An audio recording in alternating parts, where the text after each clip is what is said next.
Bienvenue dans cette petite capsule vidéo qui va nous présenter les maladies et les problèmes de santé liés à notre alimentation.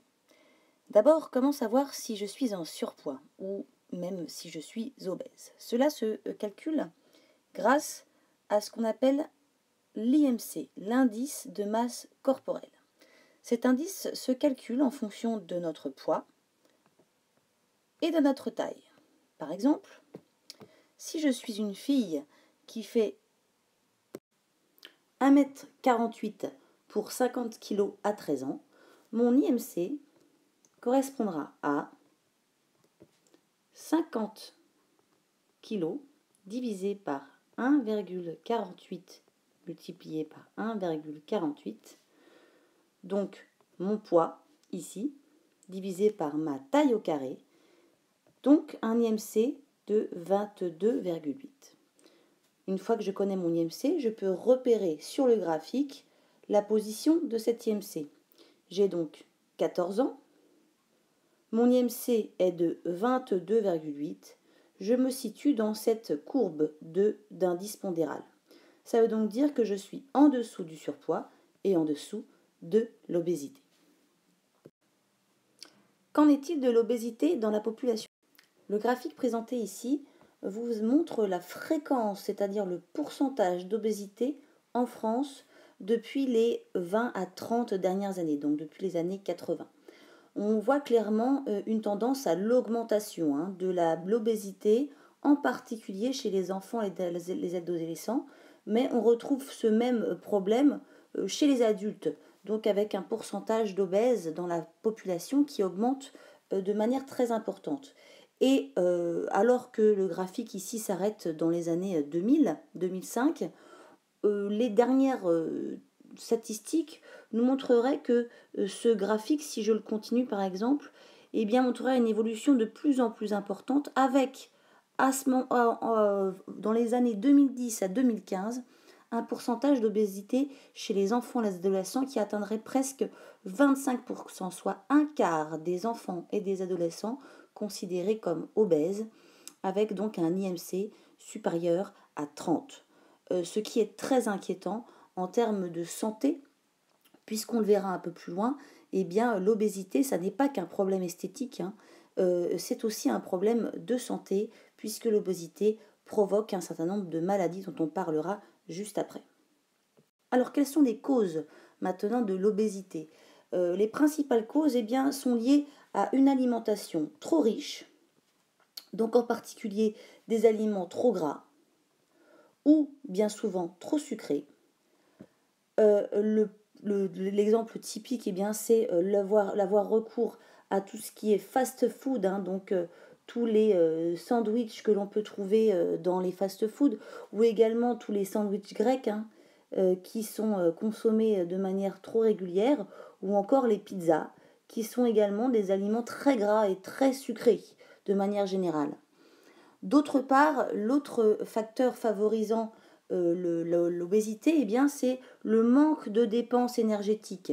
Ça veut dire une faible activité physique de la part des adolescents obèses. Quand je dis faible activité physique, c'est très peu de sport dans la journée, un déplacement entre la maison et le collège limité, c'est-à-dire avec une voiture par exemple, et puis une sédentarité, c'est-à-dire beaucoup de temps passé devant les écrans, soit de télévision, soit de l'ordinateur, donc avec une activité très faible. Comme je vous le disais un peu plus en amont, précédemment, l'obésité n'est pas qu'un problème esthétique, elle développe surtout et elle va favoriser l'apparition de certaines maladies qui sont donc favorisées lorsque les personnes sont en surpoids. Parmi les maladies les plus importantes en cas d'obésité, on note par exemple le diabète, qui est donc un problème de sucre, de quantité de sucre dans le sang, qui est bien trop élevé par rapport à ce qu'elle devrait être. Donc un diabète qui peut se développer au bout d'un certain temps lorsque la personne est obèse. L'autre type de maladie sont des maladies dites cardiovasculaires, c'est-à-dire des maladies liées au cœur et eh bien, tout ce qui est vaisseau sanguin à l'intérieur de l'organisme. En effet, lorsque des personnes sont en surpoids, ceci est généralement associé à de la graisse en trop grande quantité à l'intérieur de l'organisme.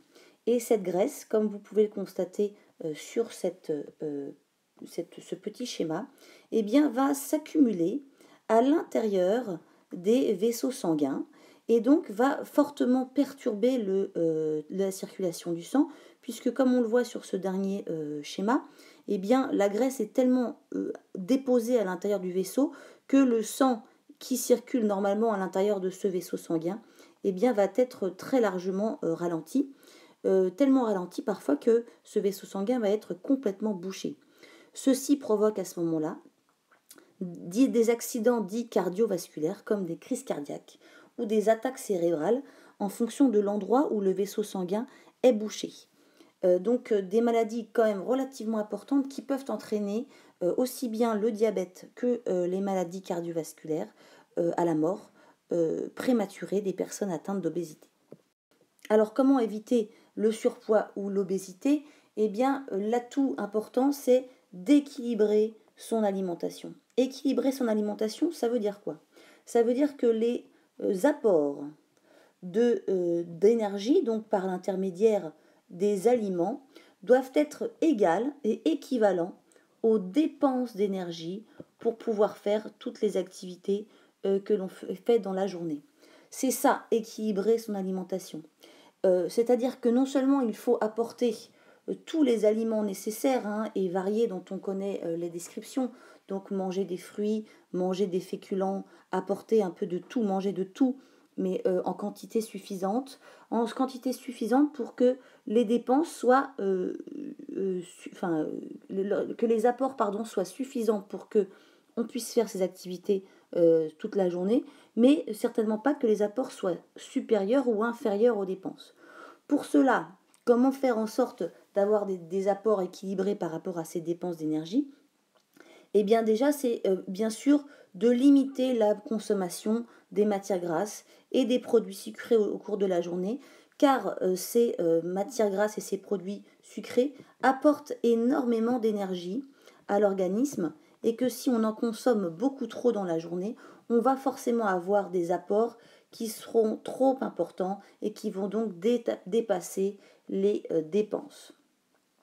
Au lieu de ça, il faut favoriser à la place des matières grasses ou des produits sucrés, eh bien la consommation de fruits ou de légumes qui non seulement apportent de nombreuses vitamines utiles et très importantes pour le fonctionnement de notre organisme, mais vont également apporter très peu d'énergie, donc vont permettre d'équilibrer plus facilement dépenses et apports d'énergie.